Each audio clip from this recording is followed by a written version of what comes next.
Welcome to a journey through the spine-chilling and mysterious world of paranormal activity in the United States. From haunted hotels to UFO sightings, let's explore some of the most famous cases and locations that have left people baffled and intrigued.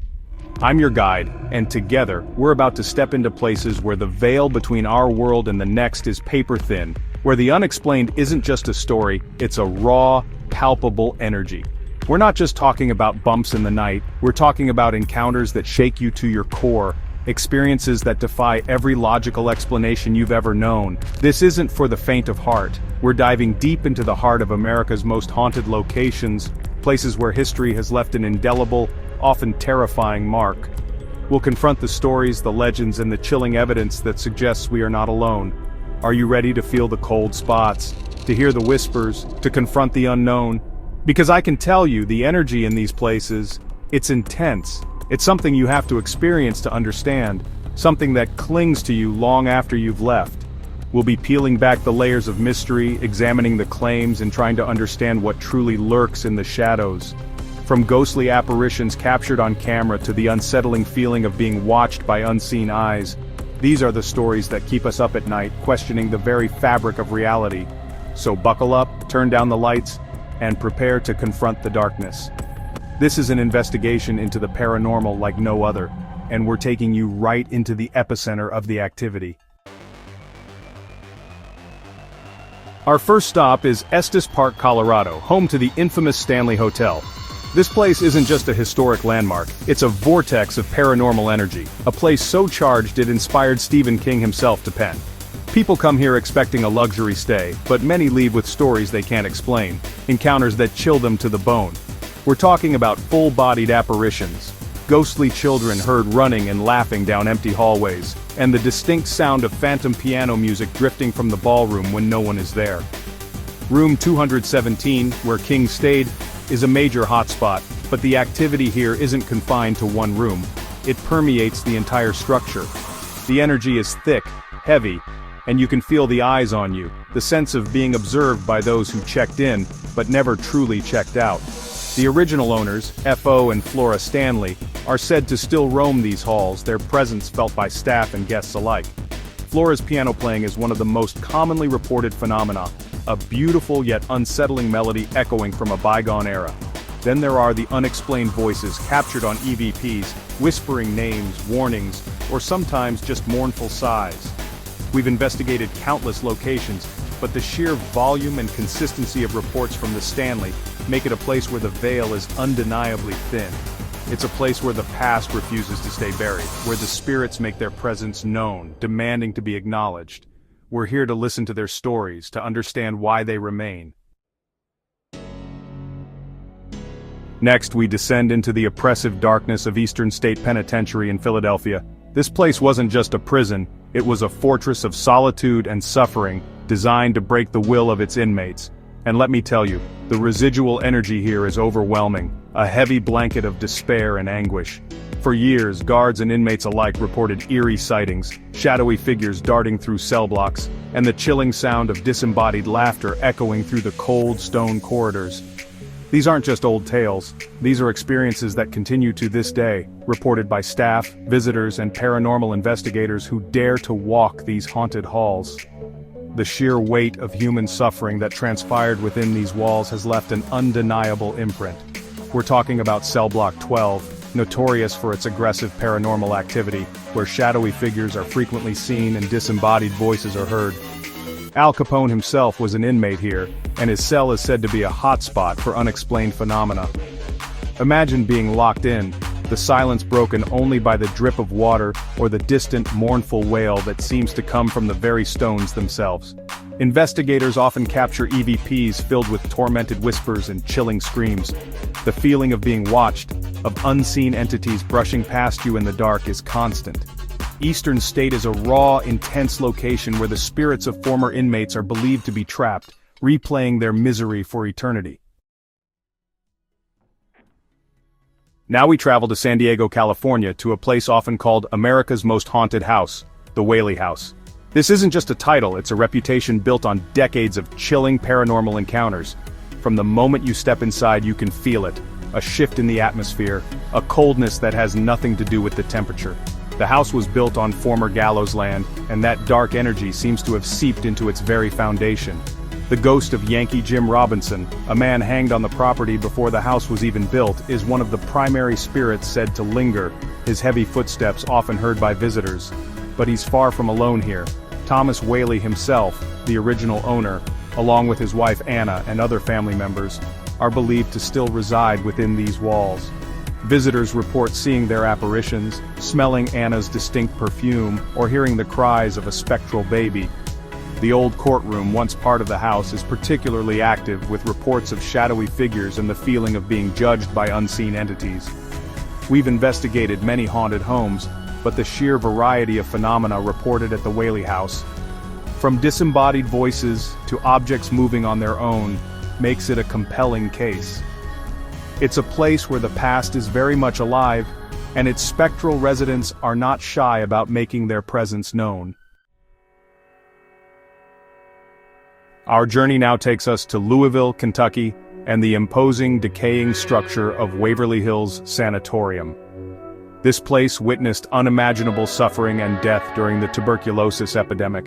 Tens of thousands perished within these walls, and their energy, their pain, it's still palpable.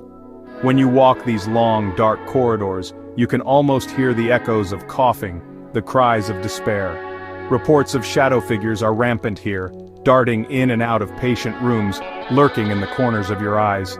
Ghostly nurses are said to still make their rounds, their ethereal forms seen gliding silently through the decaying wards, forever bound to their duties. The most infamous feature of Waverly Hills is the death tunnel, or body chute, a 500-foot tunnel used to transport the deceased discreetly from the hospital to avoid alarming the living patients. This tunnel is a vortex of paranormal activity, a place where investigators often experience intense feelings of dread, physical touches, and capture chilling EVPs. The cries of children, particularly on the 5th floor which housed young patients, are also a common and heartbreaking report.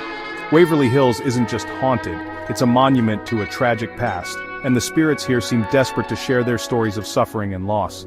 The sheer scale of the tragedy here has created an atmosphere thick with sorrow and restless energy. We now venture into the deep south, to St. Francisville, Louisiana, and the beautiful but deeply haunted Myrtles Plantation. Antebellum charm masks a dark and tragic history here, a history that has given rise to some of the most compelling ghost stories in America. The most famous spirit is undoubtedly Chloe, a former enslaved woman. Legend says she was punished horrifically for eavesdropping, and in an act of revenge, poisoned a birthday cake, leading to the deaths of the mistress and her 2 daughters. Her apparition, often seen wearing a green turban, is said to wander the grounds and the house, her sorrowful presence a constant reminder of the plantation's brutal past. But Chloe isn't the only entity at the Myrtles. Numerous other spirits are reported, including the children who died from the poisoning, their playful but unsettling presence felt in their former rooms. A large mirror inside the home is said to hold the trapped spirits of Sarah Woodruff and her children, with handprints sometimes appearing on the glass. Guests and staff report everything from disembodied footsteps and voices, to objects moving on their own and even physical manifestations. The weight of history here is immense, and the stories of betrayal, murder, and injustice seem to have anchored these spirits to the plantation, their energies forever entwined with the very fabric of the place. Shifting from haunted locations to mysteries of the skies, we head to Roswell, New Mexico. In July 1947, something crashed in the desert here, something that ignited a firestorm of controversy and conspiracy theories that burned to this day. The official military explanation was a downed weather balloon, but eyewitness accounts, the alleged recovery of strange debris, and even reports of alien bodies fueled a very different narrative: the crash of an extraterrestrial spacecraft. This single event became the cornerstone of modern ufology, a moment that made people look to the skies and wonder if we are truly alone in the universe. The initial newspaper headline screamed, "RAF captures flying saucer," only to be quickly retracted and replaced with the weather balloon story. This sudden shift in narrative only deepened the suspicion. What did they really find out there in the desert? The debris described by initial witnesses sounded nothing like a weather balloon: strange, lightweight metals, I-beams with hieroglyphic-like symbols. For decades, the government maintained its official story, while researchers and ufologists dug deeper, uncovering more testimonies and alleged evidence of a cover-up. Roswell isn't just a town, it's a symbol of government secrecy, and the enduring human quest for answers about life beyond Earth. The energy of that event, the questions it raised, still hangs heavy over this desert landscape. So, our next destination is deep in the Nevada desert, a place that's, well, shrouded in more secrecy than perhaps any other on Earth. Area 51. This top-secret military base, officially known as Homey Airport or Groom Lake, has become synonymous with UFO conspiracy theories and alleged government dealings with extraterrestrial technology. For decades, its very existence was, denied by the US government, fueling speculation about what exactly they were hiding out there. The intense security, the vast restricted airspace, the use of deadly force-authorized signs, it all screams that something extraordinary is being protected. What secrets lie beyond those guarded gates? The theories are wild and numerous. Reverse-engineered alien spacecraft, captured extraterrestrial beings, advanced experimental aircraft far beyond public knowledge. Whistleblowers like Bob Lazar have come forward with claims of working on alien technology at a site near Area 51 called S4, describing flying saucers and otherworldly propulsion systems. While skeptics dismiss these as fantasy, the sheer level of secrecy maintained by the government continues to feed the mystery. Area 51 isn't just a military base, it's a black hole of information, a place where the line between classified military research and alleged extraterrestrial secrets blurs into an enigma that captivates the world. The energy around this place is one of intense curiosity and profound mystery.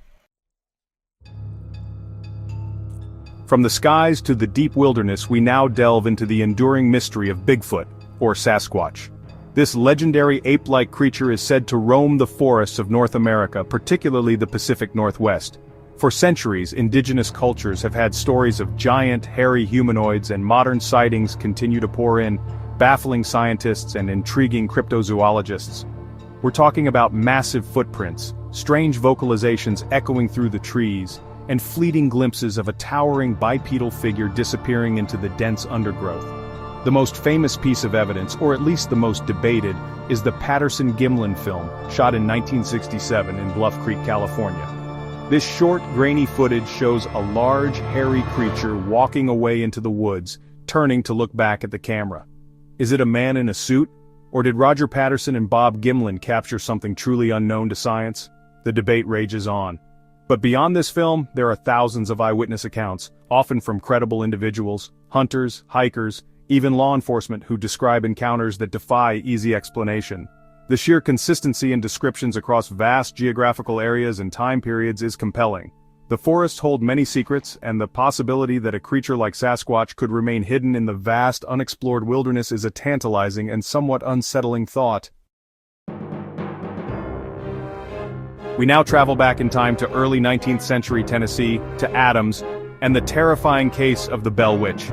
This isn't your typical ghost story. This is an account of a malevolent, intelligent entity that tormented the Bell family, particularly John Bell and his daughter Betsy, for years. The activity started subtly strange knocking sounds, the sounds of animals gnawing on bedposts, but it escalated into something far more sinister. The entity, which eventually identified itself as Kate Batts's witch, would slap, pinch, and pull the hair of family members, speak in clear voices, and even engage in conversations with visitors. This entity seemed to possess an incredible knowledge of local gossip and people's private affairs, and it displayed a particular hatred for John Bell, vowing to kill him, a vow it seemingly fulfilled, as his death was attributed by many to the witch's torment. The Bell Witch haunting is one of the best documented paranormal cases in American history, with numerous eyewitness accounts, including that of future President Andrew Jackson, who reportedly encountered the entity and was so terrified he fled the property. The sheer intensity and intelligence displayed by this entity make it one of the most frightening and perplexing paranormal cases on record. The dark energy of this torment still feels palpable in the area. Our final investigation takes us to a place I know all too well, a place that tested me and my crew like never before, the so-called Demon House in Gary, Indiana. This unassuming house became the center of a media frenzy after LaToya Ammons and her family reported experiencing a terrifying demonic infestation, claims that were backed by Child Protective Services, police, and even clergy. We're talking about children levitating, walking backward up walls, speaking in demonic voices, events so disturbing they led to multiple exorcisms. The official reports themselves read like a horror movie script, detailing phenomena that defy any rational explanation. When I acquired the house, my goal was to investigate these claims, to understand the darkness that had allegedly taken root there. What we experienced during our lockdown was intense, to say the least. The oppressive atmosphere, the unexplained physical effects on my crew, the chilling evidence we captured, it all pointed to something deeply malevolent. This wasn't just a haunted house, it felt like a portal, a place where something truly dark had crossed over. The decision to demolish the house was not taken lightly, but the energy there was too dangerous, too pervasive. It's a case that still haunts me, a stark reminder of the very real and terrifying power of the demonic. Thanks for joining us on this eerie exploration of America's most haunted and mysterious locations. Whether you're a skeptic or a believer, these stories continue to captivate and mystify. We've journeyed from the spectral echoes of historic hotels and prisons to the chilling accounts of demonic possession and the enduring questions of life beyond our world. Each location, each story, carries with it a weight, an energy that speaks to the profound mysteries that still surround us. The evidence we seek, the answers we crave, often lie just beyond our understanding, hidden in the shadows or whispered on the wind.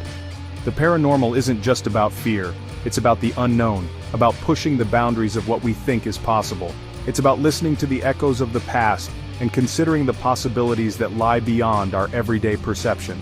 These accounts, whether of ghostly apparitions, cryptid encounters, or unexplained aerial phenomena, challenge us to look deeper, to question, and to remain open to the vastness of what we don't yet comprehend.